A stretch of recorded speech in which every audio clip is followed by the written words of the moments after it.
کرے. فضل بھائی مجھے بی بی کی ذری کی قسم، عباس کے علم کی قسم، اللہ کی وحدانیت کی قسم، رسول کی رسالت کی قسم، علی کی امامت کی قسم، حسن کے کفن کی قسم، حسین کے سجدے کی قسم، غلط پڑھوں قیامت والے دن یہودیوں میں میرا شمار ہو، علی کے دشمنوں میں میرا شمار ہو، اتنی بڑی بد دعا دے کے اپنے سنی بھائیوں کو بتانے لگاؤں قتل ہوئی ہے تمہارے نبی کی بیٹی، طبعی موت نہیں. یہ مکاروں کی اور جھوٹوں کی عادت ہوتی ہے. رسول اللہ کی حدیث ہے، آقا نے فرمایا ابو بکر نے یہ کیا کہ خلافت علی کا حق تھا وہ چھین لیا. حالانکہ مولا علی کی خود روایتیں ہماری کتابوں میں موجود ہیں، اور خود شیعوں کی بھی کتابوں میں یہ روایتیں مل جاتی ہیں بعض کتابوں میں، کہ مولا علی جب کوفہ میں خلیفہ وقت بن کر تشریف لائے، ممبر پہ خطبہ دے رہے تھے، ایک شخص نے پوچھا کہ اے علی آپ بطور چوتھے خلیفہ تشریف لائے، یہ بتائیں کیا رسول اللہ نے آپ کی خلافت کے لیے کوئی وصیت کی تھی؟ آپ نے فرمایا نہیں، خدا کی قسم رسول اللہ نے ہمارے لیے کوئی وصیت نہیں کی تھی، بلکہ حضور جب علیل تھے، طبیعت علیل تھی آپ کی، مرض الموت میں تھے، ہم اصحاب آپ کی خدمت میں گئے اور عرض کیا یا رسول اللہ ہم میں آپ اپنے بعد کسی اپنا نائب بنا دے، کسی کو خلیفہ متعین کر دے. آقا نے فرمایا کہ میں تمہیں خلیفہ نہیں بناؤں گا، اسی حال پہ چھوڑوں گا، اللہ جس کے ساتھ بھلائی چاہے گا تمہارے دل اس کی طرف مائل کر دے گا. اللہ نے ہم میں سب سے بڑھ کر بہتر ابو بکر کو پایا، ہمارے دل ابو بکر صدیق کی طرف مائل کر دیے اور وہ ہمارے پہلے خلیفہ ہو گئے. فرماتے خدا کی قسم اگر رسول اللہ نے میرے متعلق میرے حق میں کوئی وصیت کی ہوتی تو میں ابو بکر کو ممبر کی پہلی سیڑھی پر بھی کھڑے ہونے نہیں دیتا. اگر میرے لیے وصیت ہوتی تو میں خطاب کے بیٹے عمر کو ممبر کی سیڑھی پر کھڑے بھی نہ ہونے دیتا. اور اس وقت اگر کوئی مسلمان ساتھ نہ دیتا، پھر آپ کے ہاتھ میں ایک رومال تھا، آپ نے رومال لہرایا، فرمایا خدا کی قسم اگر اس وقت میرے ہاتھ میں تلوار بھی نہ ہوتی، صرف یہ ایک رومال ہوتا تو اس رومال ہی کے ساتھ میں ان سب سے مقابلہ کرتا. لیکن جب رسول اللہ نے وصیت ہی نہیں کی تو سوال ہی پیدا نہیں ہوتا. لیکن سب سے پہلا یہ الزام لگاتے ہیں کہ نہیں صاحب، حضور صلی اللہ تعالیٰ علیہ وسلم نے عید غدیر کے موقع پر، غدیر خم ایک مقام ہے، حج کیا آپ نے سرکار نے 9 ہجری 10 ہجری کے درمیان میں، اور جب ایک مقام پر آئے تو وہاں علی کو من کنت مولا فہذا علی مولا یہ بشارت دے کے علی کو خلافت کا دعوے دار بنا. حالانکہ آپ تاریخ کا جائزہ لیں، پوری زندگی میں کوئی ایک روایت ایسی نہیں ملتی کہ مولا علی نے اس حدیث کی بنیاد پر اپنی خلافت کا دعویٰ کیا ہو، اس حدیث کو آپ نے سند بنایا ہو، کبھی نہیں ملے گا آپ کو. بلکہ بڑے بڑے اکابرین یہاں تک لکھتے، ہمارے غوث اعظم تک نے اس کو لکھا طالبین وغیرہ میں، کہ جب ابو بکر خلیفہ بنے تو کچھ عرصہ مولا علی ناراض رہے، اور ناراضگی کا سبب یہ نہیں تھا کہ وہ اپنے آپ کو خلافت کا حقدار سمجھتے تھے. ناراضگی کا سبب یہ تھا کہ جب وہ خلافت کے لیے مشورہ ہو رہا تھا بنو ثقیفہ میں، ایک مقام ہے بنو ثقیفہ، تو وہاں مولا علی تھے نہیں اس وقت. تو کہا میرا انتظار کیوں نہیں کیا گیا، اس مشورے میں مجھے شامل کیوں نہیں کیا گیا. تو ابو بکر صدیق نے کہا کہ وہ اچانک معاملہ بن گیا، کوئی پلاننگ کے ساتھ میٹنگ نہیں تھی.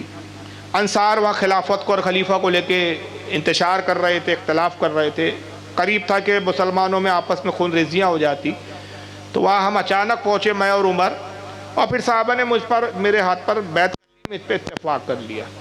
سرکار غوث اعظم فرماتے ہیں کہ 3 دن تک مسلسل حضرت سیدنا ابو بکر صدیق ممبر پر آتے رہے، اس کے بعد مسجد نبوی میں، اور ممبر پہ کھڑے ہو کے کہتے ہیں کہ اے لوگوں اگر تم میں سے کسی ایک شخص کو بھی میرے خلیفہ ہونے پر اختلاف ہے تو میں اسی وقت تخت خلافت سے اترنے کے لیے تیار ہوں. راوی حدیث بیان کرتا ہے کہ سب سے پہلے جو ذات و شخصیت کھڑے ہوتی وہ مولا علی ہوتے، اور کھڑے ہو کے حضرت ابو بکر کے قریب آتے، ان کے ہاتھوں کو پکڑتے، اپنے ہاتھ میں لیتے اور کہتے کہ امیر المومنین نہ ہم آپ کی بیعت توڑیں گے، نہ آپ کو خلافت کے تخت سے ہٹائیں گے. خدا کی قسم آپ خلیفہ برحق ہے، جس کو اللہ کے رسول نے آگے کر دیا اس کو اب کوئی پیچھے نہیں کر سکتا. یہ روایتیں بتاتی ہے، لیکن یہ افسانے گڑھے گئے ہیں، اور ایسے ایسے افسانے گڑھے گئے ہیں کہ آپ سنو تو عقل حیران ہو جائیں گی. یہ کتاب ہے، یہاں ملا باقر مجلسی ان کا بہت بڑا عالم گزرا شیعوں کا، 1110 ہجری میں اس کی موت ہوئی. یہ حق الیقین لکھی ہے اس نے. اس کے علاوہ اور بھی کتابیں ان کی، جیسے کہ شیخ مفید کی امالی الامالی، احمد بن اسحاق ان کا ایک مولوی گزرا ہے اہل تشیع کا، اس کی ہے تاریخ یعقوبی، اس کے اندر اس نے لکھا ہے. تبریسی ان کا ایک بہت بڑا عالم گزرا ہے شیعوں کا، اس کی کتاب ہے الاحتجاج. مرزا محمد تقی کر کے ان کا گزرا ہے، اس نے لکھا ہے ناسخ التواریخ. یہاں سے لے کر سینکڑوں کتابوں میں ان کے روایت موجود ہے، اور اس کو آپ روایتوں کو سنو تو آپ کو لگے گا کہ کتنے بڑے جھوٹے اور کذاب ہے کہ روئے زمین پر ایسے کذاب پیدا لیے ہوئے ہو۔ کہتے ہیں کہ ابو بکر جب تخت خلافت پر جبراً خلیفہ بن کر بیٹھ گئے تو علی نے مخالفت کی، اور صحابہ کی ایک بہت بڑی جماعت جو ہے وہ ابو بکر کے ہاتھ پر بیعت کر لی۔ اس وقت صرف 3 لوگ تھے جو علی کے ساتھ تھے۔ کتنے لوگ تھے؟ صرف 3۔ بتائیے، یعنی معاذ اللہ ابو بکر نا حق پر تھے، سارے صحابہ نا حق پر متفق ہو گئے۔ صرف کہتے 3 لوگ تھے، مقداد، سلمان اور کیا نام ہے ان کا، ابو ذر۔ یہ 3 تھے جو ایمان پر سلامت رہے، علی کے ساتھ رہے۔ پھر انہوں نے علی کو ابھارا، کہا کہ علی آپ خلافت کا دعویٰ کیجئے، لوگوں کو سمجھائیے، لوگ سمجھیں گے، مانیں گے۔ ان کو یاد دلائیے کہ رسول اللہ نے غدیر خم کے موقع پر آپ کو مولا کہہ کر جو ہے خلیفہ متعین کر دیا تھا۔ یہ ان کی روایت بتا رہا ہوں، یہ ہمارے یہاں اس طرح کی روایتیں نہیں ہے۔ پھر مولا علی کو دیکھو کیسا پیش کرتے کردار۔ یہ صاحب حق الیقین وغیرہ جتنی کتابوں کے حوالے دیا، سب کے اسکین دکھاؤں گا تو وقت ہوگا، میں ویڈیو بعد میں دکھا دوں گا یقین کے لیے آپ کے۔ کہتے ہیں کہ علی پھر حضرت فاطمہ کو لیا ساتھ میں، حسن حسین کو لیا، ایک کھچر پہ سیدہ فاطمہ کو بٹھایا، اور رات میں نکلے، اور رات میں پھر ایک ایک کا دروازہ کھٹکھٹاتے تھے۔ وہ باہر نکلتا اور کہتے ہیں کہ میں تمہیں اللہ کا واسطہ دے کے کہتا ہوں، یہ بتاؤ کیا رسول اللہ نے اپنے بعد مجھے خلیفہ متعین نہیں کیا تھا؟ وہ کہتا ہاں علی آپ سچ کہتے، تو کافی میرا ساتھ کیوں نہیں دیتے؟ حق کا ساتھ دو، دیکھتے نہیں کہ باطل خلافت کے تخت پر بیٹھ گیا ہے، باطل اقتدار قائم کر چکا ہے، باطل کے اقتدار کو مٹانا تمہاری شرعی ذمہ داری ہے، میرا ساتھ دو۔ ایک ایک کو سمجھاتے، پھر وہ وعدہ کرتا ہے کہ ٹھیک ہے علی ہم آپ کا ساتھ دیں گے۔ تو آپ کہتے کہ ٹھیک ہے، فجر کے وقت پھر فلاں مسجد پہ تم جمع ہو، جب تم آؤ گے تو پھر ہم وہاں تدبیر اختیار کریں گے، کچھ سوچیں گے کہ کیا کرنا ہے۔ پہلی رات پورا گھومے، ایک ایک کے گھر گئے، لیکن ہوا نتیجہ یہ، کہتے کہ جب صبح فجر کا وقت آیا تو کوئی علی کے پاس آیا نہیں، ایک بھی نہیں آیا سوائے ان 3 کے۔ مولا علی بڑی مایوس ہوئے۔ پھر حضرت فاطمہ نے تسلی دی، کہا کہ اے ابو الحسن ہے، حسن کے والد، ایک بار اور کوشش کیجئے۔ پھر مولا علی رات پہ پھر نکلے، پھر ایک ایک کا دروازہ کھٹکھٹایا۔ یہ علی کا کردار پیش کر رہے تھے، کتنے مظلوم ہے علی، سارے صحابہ جابر ہو گئے، ظالم بن گئے، علی کا کوئی ساتھ دینے والا نہیں۔ مطلب ایک عجیب تماشا ہے بھائی، اس طرح کی روایتیں گڑھی ہے ان لوگوں نے۔ پھر کہتے ہیں کہ صاحب پھر دوسری رات نکلے، پھر وہی کھچر تھا، پھر کھچر پہ سیدہ فاطمہ کو بٹھایا، حسن حسین کو لیا، پھر ایک ایک کا دروازہ کھٹکھٹایا، پھر سب کو بلایا اور کہا کہ تم آئے نہیں فجر میں۔ کسی نے کہا میری طبیعت ٹھیک نہیں تھی، کسی نے کہا سر میں درد ہو رہا تھا، کسی نے کہا میں بھول گیا تھا۔ مختلف لوگوں نے بہانے کیے، اور پھر وعدہ کیا کہ آج ہم صبح مسجد میں علی ضرور حاضر ہوں گے۔ چنانچہ پھر دوسری صبح آئی فجر کی، تو پھر بھی کوئی نہیں آیا سوائے ان 3 کے۔ پھر علی مایوس ہو گئے۔ پھر سیدہ فاطمہ نے تسلی دی، کہا کہ ابو الحسن آج پھر آخری بار کوشش کیجیے۔ اس کے بعد پھر علی آئے، اور آنے کے بعد صاحب پھر تیسری رات بھی ایک ایک کا دروازہ کھٹکھٹایا، پھر سب باہر نکلے، سب نے بہانے کیے، اور اس بار پھر انہوں نے قسمیں کھائی کہ علی ہم اللہ کی قسم کھا کے کہتے ہیں کہ آج صبح تو ہم ضرور آئیں گے۔ تو علی نے کہا کہ میں تمہاری قسموں کا اعتبار تبھی کروں گا کہ تم صبح اس عالم میں آؤ کہ اپنے سر منڈے ہوئے ہو، بال کٹا کر آؤ۔ تو انہوں نے وعدہ کیا کہ ہاں ہم بال کٹا کے سر منڈوا کے آئیں گے۔ جب تیسرا دن آیا تو چند لوگ، مٹھی بھر کچھ لوگ تھے جو بال منڈا کے آئے، باقی نہیں آئے۔ آپ نے تعداد کو دیکھا تو مایوس ہوئے، اور کہا کہ یہ 2-3-4 لوگوں، یہ 7 لوگ یا 8 لوگ تھے، یہ 7-8 لوگوں کے بل پر کیسے جنگ لڑی جا سکتی ہے، کیسے اس جابر اور ظالم خلیفہ سے مقابلہ کیا جا سکتا ہے؟ جو قوم اپنے خلیفہ کے، اپنے امیر کے کہنے پر سر کے بال نہیں کٹا سکتی، وہ گردن کیا کٹائے گی؟ میں تم سے مایوس ہو گیا ہوں، لہٰذا اب میں تم سے بیزار ہوں۔ اور یہ کہہ کر علی اپنے گھر میں آئے اور عہد کیا کہ اس وقت تک گھر سے باہر نہیں نکلوں گا جب تک میں قرآن مکمل نہ لکھ لوں۔ اس کا پس منظر کیا ہے کہ قرآن کیوں لکھنے بیٹھے؟ کہا کہ ابو بکر دوسرا قرآن لکھوا رہے تھے، اور اس قرآن میں رد و بدل ہو رہا تھا۔ جتنی اہل بیت کی فضیلت میں آیتی تھی، ابو بکر اس کو نکال رہے تھے۔ پھر باقاعدہ ان کی کتاب اصول الکافی، دیکھیے یہاں موجود بھی ہے، یہ شیعوں کی قرآن کے بعد سب سے اہم کتاب مانی جاتی ہے، اصول الکافی۔ اس کے اندر یہ محمد بن یعقوب کلینی، یہ حدیث کی کتابوں میں ان کے ہاں قرآن کے بعد یہ نمبر 1 پر یہ مانی جاتی ہے۔ کتب اربعہ بولتے ہیں، 4 کتابیں، اس میں پہلی کتاب ہے۔ ہمارے ہاں پہلی کتاب کو حدیث میں کون سی ہے؟